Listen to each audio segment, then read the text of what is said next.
네, 여러분 안녕하십니까? 대구 경북 소식 전해드립니다.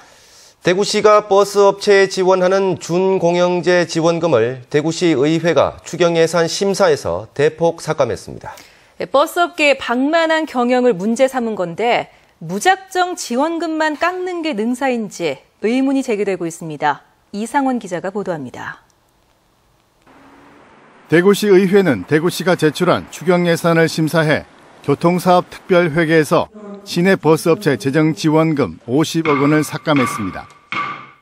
지난 2006년부터 시행된 대구 시내버스 준공영제 시행에 따라 대구시가 버스업체에 지원하는 재정지원금 규모가 불과 8년 사이에 2배 이상 늘어나는 등 방만한 경영으로 대구시의 재정난이 심각하다는 이유에서입니다. 대구시 의회는 시내버스 준공영제 구조조정을 강력하게 추진할 것을 대구시에 요구했습니다. 합병을 통해서 줄일 수 있는 부분, 그 다음에 버스 노선 조정으로 인해서 줄일 수 있는 부분, 이런 것들이 모든 것이 시에서 제출해 주시고 시에서 철저하게 감시해 주시고. 하지만 대구시는 규정에 따라 처리에 별 문제가 없다며 느긋한 모습입니다. 준공영제 안 하면 뭐라도 하는 이상은 이제 전부 지원해서 필수 경제인데 좀 삭감돼서 그게 절찬 지원이라도 반영해야 될 것 같아요. 말해서 좀 해야되죠. 시에서 지원이 너무 있기 때문에. 시내버스 준공영제 문제를 논리적이 아닌 감정적으로 처리해 실효성이 있겠느냐는 지적이 의회 내부에서조차 나오고 있습니다. 지난 8년간 이런 식의 흥분만 했지 의회가 집행부나 그 버스 업자를 능가하는 이론적 무장은 한 번도 한 적이 없다. 만성 재정난에 시달리고 있는 대구시 입장에서 시내버스 준공영제 재정 지원은 밑빠진 독에 물붓기이며 매년 부담액도 눈덩이처럼 불어나고 있습니다. 불필요한 예산이 낭비되는 것은 없는지 꼼꼼히 파악해서 개선책을 마련해야 할 것으로 보입니다. MBC 뉴스 이상원입니다.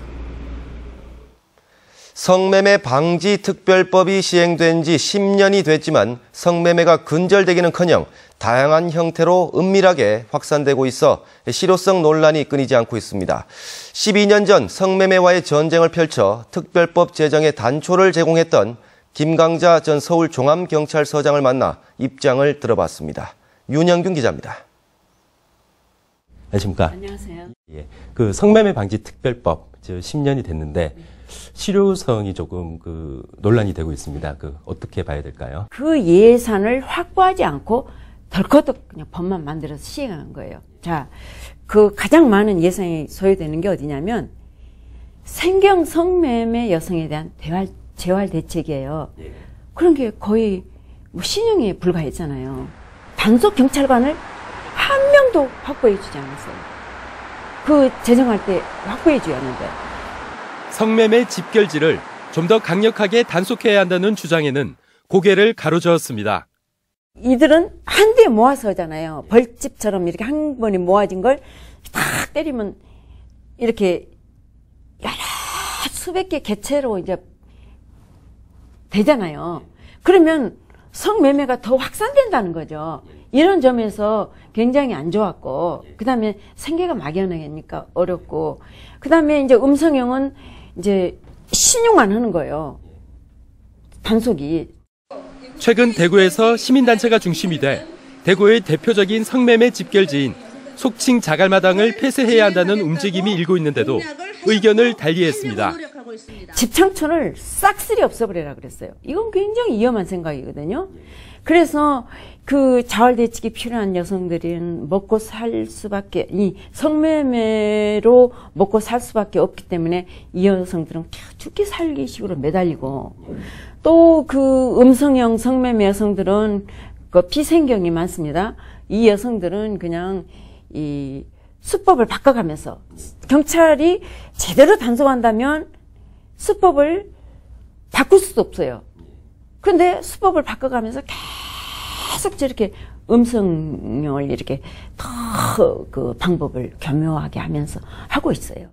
그렇다면은 성매매를 그러니까 집창촌에서만 성매매 직결지에서만 이루어지게 한다는 것은 결국은 성매매를 합법화하자는 것이냐 이런 질문도 이렇게 받으시죠.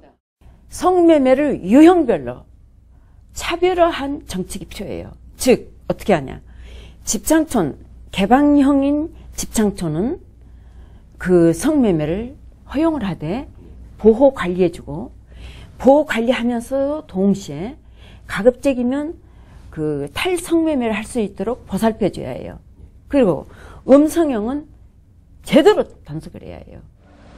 무조건적인 단속이나 일방적인 허용에 앞서 독일처럼 국민들의 의사를 묻고 합의를 하는 과정이 필요하다고 제안했습니다. 수년간 공청회를 했습니다. 국민들에게 막 계속 알리면서 뭐가 장점이고 뭐가 단점이고 언제 어떻게 하면 문제점이 발생해요. 그래가지고 나중에 그걸 설문조사를 했어요. 그래가지고 국민이 68%가 그래 허용해주자. 그래가지고 직업권, 노동권 다 인정해야죠. 합법화한 나라예요. 그러니까 성매매를 무조건 혐오하지 말고 사회적 약자를 배려도 할 줄 아는 국가가 돼야 한단 말입니다. 예, 오늘 말씀 감사합니다. 감사합니다. 오늘 청주 청남대에서 열린 제5차 전국시도의회 의장협의회 임시회에서 장대진 경상북도의회 의장이 제안한 지방자치법 개정특별위원회 구성 결의안이 만장일치로 원안 통과돼 앞으로 지방자치법 개정이 추진될 예정입니다. 이에 따라 전국시도의회 의장협의회 안에 지방자치법 개정특별위원회를 설치하고 산하에 실무위원회와 자문위원회, 연구사무국이 설치돼 입법을 추진할 예정입니다. 한편 오늘 열린 의장협의회 임시회에서 이동희 대구시의회 의장이 제14대 전반기 회장으로 선출돼 지방정부에 대한 제대로 된 비판과 견제를 위해 자치입법권 확대, 지방재정 독립성 확립, 광역의회 정책보좌관제 도입 등이 필요하다고 밝혔습니다. 춘향전 이몽룡의 실존 인물로 전해지는 개서 성희성의 어사화를 비롯한 유물이 400년 만에 최초로 공개됐습니다. 한국국학진흥원은 오늘 봉화 송이축제 특별 전시 행사로 성희성의 어사화, 얼굴 가리개인 사선을 비롯해 호서, 호남 지역 암행어사로 활약하면서 쓴 일기 형식의 암행록, 개서 유사 등 유물 20여 점을 전시하고 과거급제 행렬도 재현했습니다. 이 유물들은 봉화에 있는 개서 종택으로부터 700여 점을 기탁받아 보수와 복원을 거친 것입니다.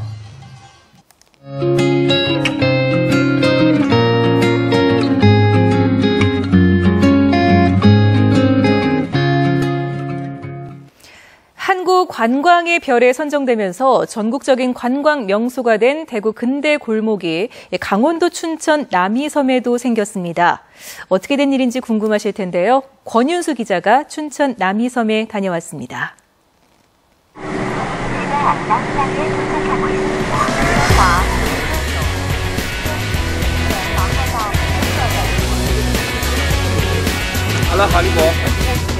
연간 100여 개국 65만 명의 외국인을 포함해 300만 명이 찾고 있는 강원도 춘천 남이섬. 안녕하세요. 섬에 도착하자마자 조금만 걷다 보면 반가운 노래비들이 관광객을 맞이합니다. 대구 출신 대표 작곡가 박태준의 동무생각, 그리고 가수 고 김광석의 노래비까지. 대구 하면은 떠오르는 거 특별히 뭐 없으세요? 김광석?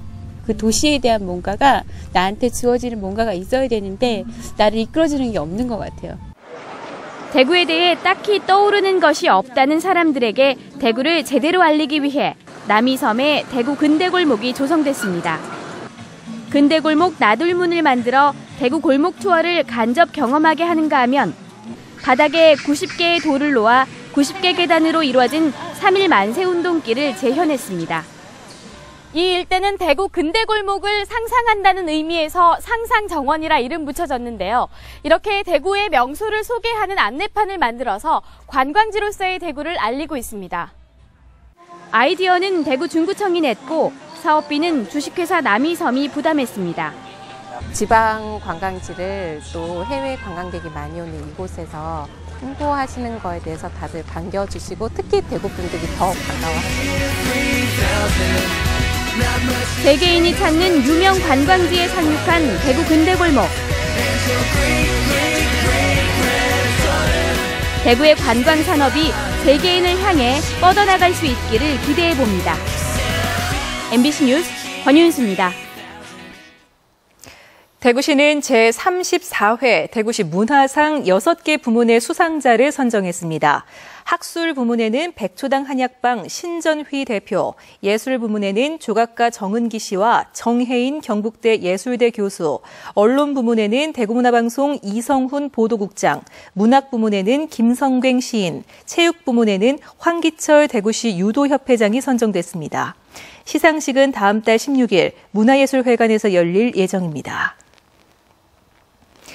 오늘 경북대에서 통일 토크쇼를 연 6일째 통일부 장관은 김대중 정부의 햇볕 정책이 대북 포용 정책의 시작이라고 알고 있지만 사실은 노태우 정권 때 시작됐다며 대구는 남북교류의 진원지라고 밝혔습니다. 류 장관은 노태우 정부 당시 작성된 남북 기본 합의서는 통일 장전이라고 할 정도로 완벽하다면서 노태우 대통령에 대한 재조명이 필요한 시점이라고 강조했습니다. 경찰청은 부하 직원에게 폭언을 한 의혹으로 조사를 받고 있는 정은식 김천경찰서장을 대전지방경찰청 치안지도관으로 발령냈습니다. 정 서장은 지난 추석을 앞두고 선물을 구입하는 과정에서 부하 직원과 의견 충돌이 생기자 심한 폭언을 하고 이달 초에는 자신의 말을 잘 듣지 않는다며 다른 부하 직원을 갑자기 일선 치안센터로 발령낸 의혹으로 조사를 받고 있습니다. 후임 김천경찰서장 자리는 대구지방경찰청 김훈찬 정보화 장비 담당관이 맡게 됩니다. 지난 2011년부터 판매되기 시작한 칠국사랑 상품권 판매액이 350억 원을 넘어섰습니다. 칠국사랑 상품권은 경북 칠곡 지역 기관단체와 기업체를 통해 유통이 늘어나고 있는데 칠곡에 있는 2,600여 개 가맹점에서 사용할 수 있습니다. 칠곡구는 상품권을 살 때 포인트를 모아 다시 사용할 수 있어 소비자와 판매자 모두에게 도움이 된다며 유통을 늘리기로 했습니다. 육군 제2작전사령부는 오늘 낮 12시쯤 사령부 영내에서 이 부대 참모부 소속 45살 김모 중령이 목에 피를 흘리며 숨진 채 발견됐고 시신 근처에서 흉기가 발견돼 군 수사당국이 수사를 벌이고 있다고 밝혔습니다. 군 당국은 숨진 김중령 근처에서 다투거나 저항한 흔적은 발견되지 않았다며 정확한 사건 경위를 조사하고 있다고 밝혔습니다. 네, 지금까지 대구 경북 소식 전해드렸습니다. 시청해주신 여러분 고맙습니다.